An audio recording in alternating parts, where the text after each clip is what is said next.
উম্মতের কাল হাসরের ময়দান যদি আল্লাহ আপনাকে বলে বান্দা তুমি আদম তুমি হতে পারলে জান্নাতে যাইতে পারবা তুমি যদি বন্ধ না আনতে পারো তাহলে তুমি জাহান্নামে যাইতে হইবে তোমার জান্নাত পাইতে হলে আর শুধুমাত্র এক মিনিটের প্রয়োজন পাগল হইয়া যাইব জীবনকে এক মিনিটের জন্য জাহান্নামে যাইতে হইবে পাগলের মতো দৌড়াইব আসার এক মাথা থেকে আরেক মাথা পর্যন্ত দৌড়াইব হঠাৎ করে মার সঙ্গে দেখা হইবে মাকে দেখার পর মনের মধ্যে আনন্দ চলে আসবে মায়েরা দুনিয়ার মধ্যে আদর করছে মায়েরা দুনিয়ার মধ্যে মহাব্বত করছে মায়েরা দুনিয়ার মধ্যে বুকে নিয়ে চলেছি আমাকে আজকে আমি আমার মার কাছ থেকে একদম কিনে জান্নাতে দেব মার কাছে গিয়ে আমি বলবো মা দুনিয়ার মধ্যে মহাব্বত করছে অনেক ভালোবাসতো বাবা আজকে আমি একটা মিনিটের জন্য জাহান্নামে যাইতেছি একটা মিনিটের জন্য জান্নাতে যাইতে পারতেছি না মা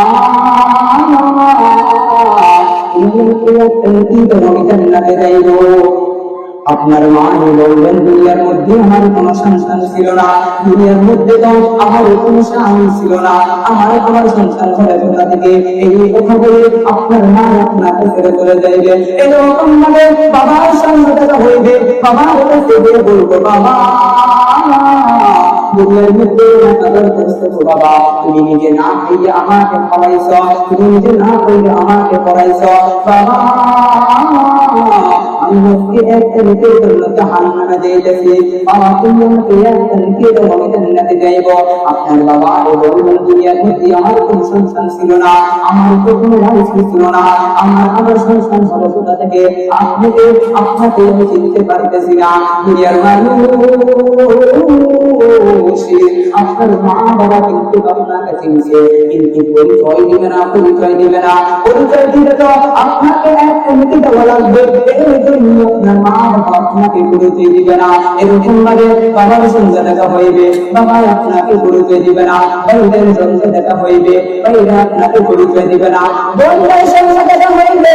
বোনদের কাছ থেকে একটা নিয়ে যাইব বন্ধু আপনাকে লিখে দিবে না বন্ধুদের সঙ্গে দেখা হইবে বন্ধুদের কাছ থেকে একটা লিখে যাইব বন্ধু আপনাকে লিখে দিবে না বলা শেষ যখন আল্লাহর কাছে গিয়ে বলবো মালিক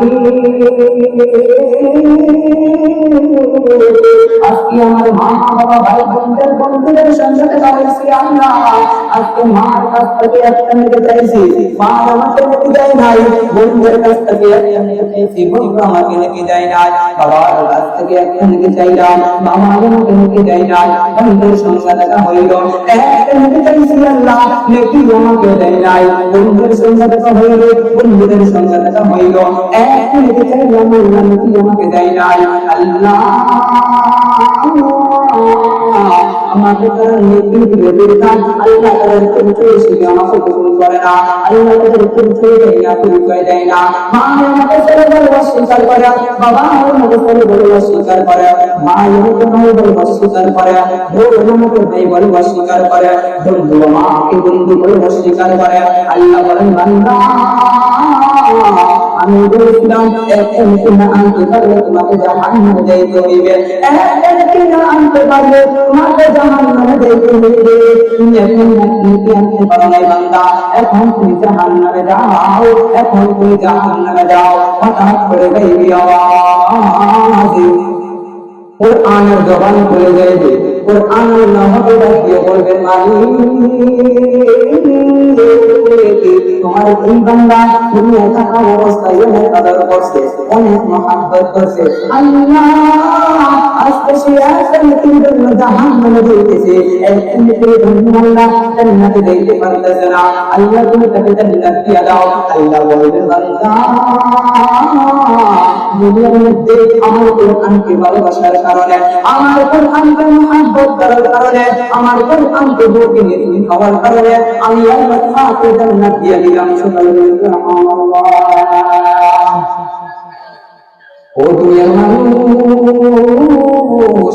এই জন্য কোরআনের সুপারিশটা দরকার কিনা বলেন আওয়াজ দিয়ে বলার দরকার কিনা কোনো কিছু জিজ্ঞাসা করলে আওয়াজ দিয়ে বলার চেষ্টা করবে ইনশাআল্লাহ ওই উম্মতের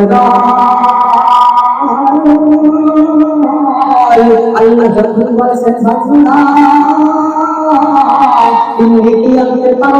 এখন তুমি জাহান্নামে যাও, আপনার কোনো প্রশ্ন আছে বলার, কোনো উত্তর আছে, কোনো কথা আছে, কোনো প্রশ্ন উত্তর কোনো কথা নাই, সোজা জাহান্নামে যাইতে হইবে। আল্লাহ বলেছেন জাহান্নামে যাইতে হইবে বান্দা।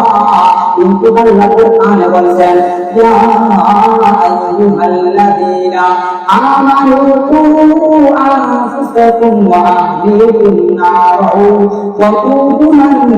নাসি ওয়াল হিজারা। আল্লাহ বলেন দুনিয়ার মানুষ জাহান্নামের আগুনে তো কঠিন,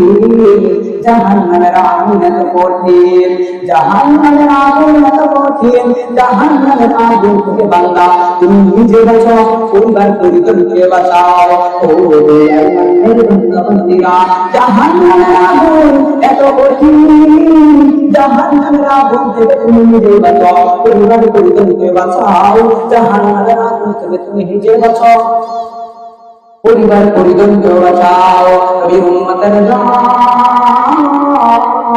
জাহান্নামের আগুনের ভয় হযরত ওমর রাদিয়াল্লাহু আনহু রাতে ঘুমাইতেন না, জাহান্নামের আগুনের ভয় হযরত আবু বকর সিদ্দিক রাদিয়াল্লাহু আনহু রাতে ঘুমাইতেন না, জাহান্নামের আগুনের ভয় হযরত আলী রাদিয়াল্লাহু আনহু রাতে ঘুমাইতেন না। কিন্তু আমি আপনি জাহান্নামের আগুনের ভয় রাতে ঘুম থেকে উঠতে পারি না। আওয়াজ দিয়ে বলেন ঠিক কিনা?